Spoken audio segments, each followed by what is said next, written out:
to the conversation, guys. I'm Shamika Sanders, and I am here with the Glamazon Tayomi, international pleasure coach. And today we are talking about sexual liberation. Being sexually liberated means being sexually responsible. It means having an awareness that as a woman, you know your options, you know your responsibilities as a sexually active being, because we do have responsibilities, and you know that you have autonomy, that you can use your sexuality in whatever way that you choose, or express it in whichever way you choose, whether that's being promiscuous and you're all open about that, or being a freak behind closed doors and no one ever knows about what you do. The main thing that people need to realize is that just because you're promiscuous does not mean that you're sexually liberated. Yes. And vice versa. So you don't have to feel that you're not sexually liberated if you're not promiscuous. Exactly. So how do we get to a point where we stop the shaming? The only way we can stop the shaming is for people to really embody and heal their relationships with their own sexuality. And that is kind of deep, because you have so many factions and things that work towards repressing people's sexuality, from religion. And then just like with Black people in general, we have this generational trauma from slavery that has never actually been addressed or healed. So our sexuality in Black culture, you know, the savior for us was like white Jesus, right? So the church is very influential in our lives, and the church has very strict and condemning ideas around sexuality, right?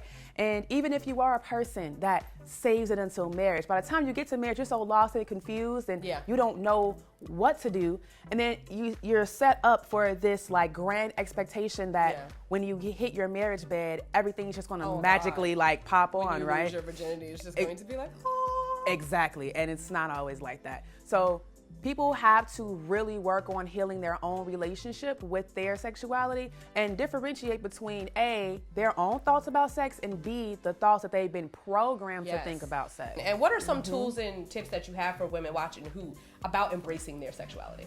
Get a journal. Go and buy a journal. So this is the one place where you can actually talk about your sexuality and the things that you're interested in, your hangups, your fears, and all of that, your desires, in this space with no judgment. To be able to differentiate between what are your own thoughts and what you've been programmed to think is mind-blowing in itself, because you may end up with a column where you have no thoughts. And you're like, oh my God, I really don't even know how I view sex. How I feel. Right, because we're always thinking about what men think about us, or what, if you're into women, what women are thinking about us. But what do you think, sis? Like, how do you truly feel about yourself?